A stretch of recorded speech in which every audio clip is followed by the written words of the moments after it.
National cricket stadium में आज दो मैचेस खेले गए। पहला मैच पेशावर ज़ल्मी और लाहौर कलंदर के दरमियान था। दोनों मेरी फेवरेट टीम थी और दोनों को ही मैं जीतना हुआ देखना चाह रहा था। दूसरा मैच जो है किंग्समैन हैदराबाद और कराची किंग्स का मैच था, क्वाइट बोरिंग था। दोनों टीम्स मुझे कोई खास इतनी पसंद नहीं है, पर पीएसएल की टीम्स और पाकिस्तान की टीम्स का तो मैच तो देखना पड़ता है। लेकिन लाहौर कलंदर, अरे तुमने ये क्या कर दिया। ये वो उड़ता हुआ तीर लाहौर कलंदर ने लिया जो कि बाबर आजम ने लेना था, क्योंकि जितनी गंदी उसने बैटिंग की थी, 40 बॉलों पे 43 रन किए थे। और मैं यही सोच रहा था कि एक बहुत बड़ा क्रिटिसिज्म आज उसके ऊपर आएगा अगर इन्होंने लाहौर कलंदर ने फिनिशिंग लाइन के ऊपर क्रॉस कर लिया। 173 किया पेशावर ज़ल्मी में अगेन कौशल मेंडिस के 72 ऑड रन, क्रूशल रहे 40 बॉलों पे। दूसरे एंड पे बाबर आजम शायद ने रोल भी यही मिला हुआ था कि एंकर करने इनिंग्स तो कुछ ज़्यादा ही रन बॉल खेलते हुए नजर आए और तकरीबन 40 बॉलों पे 43 रन की और नीचे से कोई इक्का दुक्का रन बने तो 173 रन बन गया। बात करें तो लाहौर की, तो लाहौर अपने पूरे फुल फ्लैज स्क्वाड के साथ आया था। पिछली वीडियो में मैं बात कर रहा था कि अब्दुल्ला शफीक मिसिंग है।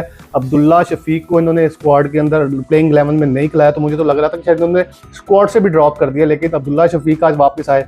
फहद जमान की 2 मैचों के बैक के बाद वापसी हुई और उसके बाद हसीबुल्लाह को उसके नंबर पे, छठे नंबर पे खिलाया। एक प्रॉपर बैटिंग जो है लाहौर कलंदर ने खिलाई और उसके प्लेयर सारे इस वक्त थे कि बड़े लड़के जो हैं वो सारे खेल रहे थे, लेकिन रिजल्ट उनके फेवर में नहीं रहा और बैक टू बैक उनकी बैटिंग जो है बुरी तरह फ्लॉप हुई है। आज भी 97 के ऊपर लाहौर जो है सारे प्लेयर्स आउट हो गए। तो मुझे लाहौर कलंदर के लिए वही दुख सहना पड़ रहा होता है जो हम लोग पाकिस्तान टीम के लिए देख रहे होते हैं। सेम लाहौर की performance just like Pakistan cricket team की होती है, जब ये किसी भी चीज़ को आराम से तो करने के आदी नहीं है, अपने फैंस को ये ऑन द एज रखते ही हैं। और यही काम आज लाहौर कलंदर ने गेन किया। सीधे 2 मैच पहले जीते हुए थे, फिर कराची से हारे हम लोग, फिर इस्लामाबाद यूनाइटेड से हारे और आज पेशावर ज़ल्मी से भी मैच हार गए। तो मुझे लग रहा है पाकिस्तान सुपर लीग के अंदर लाहौर कलंदर का जो सफ़र है अब आगे बहुत मुश्किल होगा। थोड़ी सी उम्मीद है, उम्मीद भी इस वजह से होती है कि लाहौर कलंदर अक्सर जो है लास्ट लीग के मैचेस अच्छे खेलता है, जब उनके ऊपर ज़्यादा प्रेशर होता है तो वो डिलीवर करते हैं। लेकिन अगर मुझसे कोई अभी सिचुएशन के अंदर जहाँ पे हाफ मैचेस हो चुके हैं, 5 मैचेस सारी टीम ने खेल चुकी हैं, तो मुझे लग रहा है पेशावर, इस्लामाबाद, कराची और जो मुल्तान सुल्तान है, ये 4 टीमें जो है फाइनल 4 में जगह बना सकेंगी जिस तरह की उनकी टीम कॉम्बिनेशन और जिस तरह की परफॉर्मेंस आ रही है। तो लाहौर कलंदर के अंदर कुछ काबिल जिक्र तो कुछ ऐसा है नहीं कि यहाँ पे डिस्कस की जा सके। बाबर आजम के ऊपर बात कर सकते हैं। बाबर आजम के उबैदुल्ला ने बॉल मारी सर के अंदर, तो वो काफ़ी वो टेंस सिचुएशन थी और कोई हेड इंजरी का मसला ना हो जाए, लेकिन लकीली बाबर आजम ने उसको सर्वाइव किया और एक कह सकते हैं अच्छी इनिंग्स खेली। इसके साथ ही पीएसएल के अंदर सबसे ज़्यादा रन स्कोर करने वाले बाबर आजम बन के 4000 रन उन्होंने कंप्लीट कर लिए है और इसके ऊपर वो बड़ी पोस्ट वगैरह भी पेशावर ज़ल्मी वाले लगा रहे हैं कि जो है run speak louder than words, वो बोल रहे हैं। तो हो सकता है, लेकिन जो बाबर आजम की स्ट्राइक रेट है वो बहुत ज़्यादा अलार्मिंग हो गई है और मुझे नहीं लगता कि आगे T20 के अंदर बाबर आजम का कोई फ्यूचर नज़र आ रहा है। दूसरा मैच किंग्समैन हैदराबाद में खेला के साथ खेला कराची ने, और कराची ने बड़े सनसनी के मुकाबले के बाद कराची को शिकस्त हुई है। एक टाइम पे लग रहा था कि कराची मैच ले जाएगा, लेकिन किंग्समैन ने बड़ी अच्छी कमबैक किया। शुरू के अंदर रन तो बहुत ज़बरदस्त किए। 182 का टारगेट जो था उन्होंने 10 ओवरों में 100 कर लिया था। कोई रन इतने मुश्किल लग नहीं रहे थे, लेकिन किंग्समैन क्योंकि जानी जा रही थी कि एक नई टीम है पीएसएल के अंदर और अभी जेल हो रहे लड़के और बहुत ज़्यादा एसोसिएट टीम्स के लड़के खिलाए हुए थे, जिसकी वजह से वो स्ट्रगल करते हुए नजर आ रहे थे, तो मुझे लग रहा था कि कोलैप्स कर गए। लेकिन थैंक्स टू हसन खान और इरफानुल्लाह खान नियाजी, जिन्होंने लास्ट के अंदर 50 रन की पार्टनरशिप करके जो है किंग्समैन को ये मैच जिता दिया और फाइनली जो स्ट्रीक तोड़ी है मैच हारने वाली, वो पिंडी से पहले किंग्समैन कर गई। और क्योंकि मैं किंग्समैन से ज़्यादा पिंडी को रेट कर रहा था कि आज भी तो कल ये मैच जीत जाएंगे, क्योंकि उनका कॉम्बिनेशन भी बेहतर है और बेहतर रिदम में खेल रहे थे। एक चीज़ जो नहीं हुई है इस पीएसएल के इस मैच के अंदर, वो था मैक्सवेल की जो है पहला डेब्यू किया उसने पीएसएल के अंदर। और पाकिस्तान सुपर लीग ज़्यादा रिटायर्ड सुपर लीग लग रही है। जितने भी वो प्लेयर हैं जिनके जो क्रिकेटिंग कैरियर्स है वो बिल्कुल अपने एज पे हैं, ख़त्म होने वाले हैं, वो इस लीग का रुख कर रहे हैं, जिसमें से पीटर सिडल हो गया, स्टीव स्मिथ हो गया, ग्लेन मैक्सवेल हो गया, या फिर डैरल मिचेल हो गया, इसके साथ मोइन अली हो गया। तो ये सारे वो प्लेयर्स हैं जिनकी तकरीबन जिनकी जो कहते हैं ना कि आईपीएल ने अपना सारा इनका टैलेंट चूस लिया है, इन्होंने जितनी इनकी पीक क्रिकेट थी वो खेल लिया है। तो अब शायद पैसे कमाने या फन के लिए वो पीएसएल को ज्वाइन कर ले। लेकिन इसका फ़ायदा ये है कि इन प्लेयर्स के आने से पाकिस्तान के जो जूनियर्स लड़के हैं, जो लोकल डोमेस्टिक के लड़के हैं, उनको जो है काफ़ी ज़्यादा एक्सपोजर मिलेगा। डगआउट जब आप शेयर करते हैं तो बहुत सारी चीज़ें जो है आपस में एक दूसरे की शेयर हो रही है। ड्रेसिंग रूम डिसिप्लिन क्या होता है, क्रंच सिचुएशन के अंदर या टेंस सिचुएशन के अंदर उसको प्रेशर को कैसे हैंडल करना है, तो ये बातें सीखने को मिलती हैं जो कि आपको एक्सपीरियंस के साथ ही आती हैं।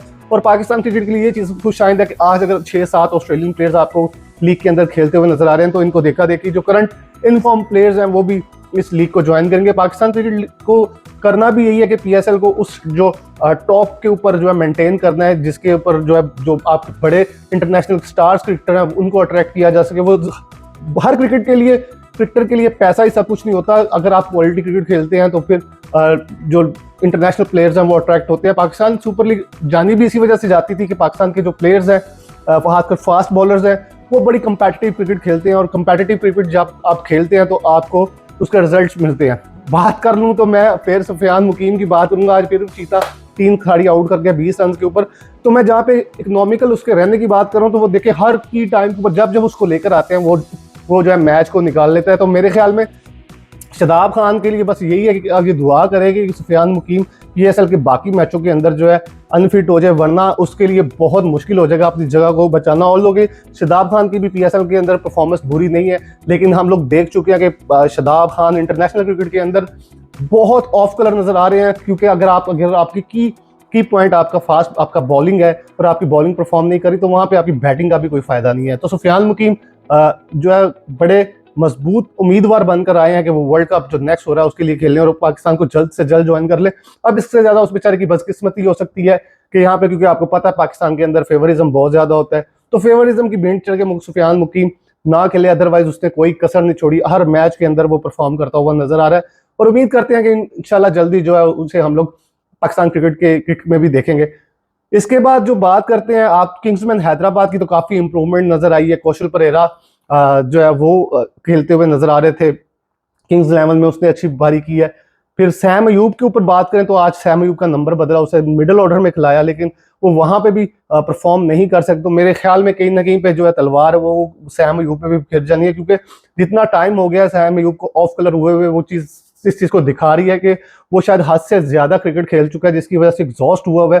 उस वजह से उसकी ना तो इंटरनेशनल क्रिकेट में परफॉर्मेंस हो रही है, ना ही वो जो है किसी लीग में परफॉर्म कर पा रहा है। तो इट्स बेटर कि उसको थोड़ा सा रेस्ट दिया जाए, और रेस्ट देने के बाद जो बैकअप पे प्लेयर है, मोहम्मद नईम जैसे प्लेयर है, उसको जो है साहबजादा फरहान के साथ ओपन करानी चाहिए पाकिस्तान टीम के अंदर, ताकि थोड़ा सा जो है सैम अयूब को टाइम मिले वो अपनी टेक्निक के ऊपर, और जो वो मिसिंग चीजें हैं वो उसके ऊपर फोकस कर सके। मेरे ख्याल में सैम अयूब का मसला भी यही है कि सैम अयूब को जब से उसको बेस्ट ऑलराउंडर का जो है खिताब मिल रहा है, और वो आईसीसी के अंदर भी बेस्ट ऑलराउंडर आ रहा है T20 के अंदर, तो उसका ज्यादा जो अपना फोकस है वो बैटिंग से हटके बॉलिंग की तरफ शिफ्ट हो गया। और मेरे ख्याल में जितने वो मैचेस खेल चुका है वो इस वजह से खेल चुका है कहीं ना कहीं पे उसकी बॉलिंग का उसे एडवांटेज होता है।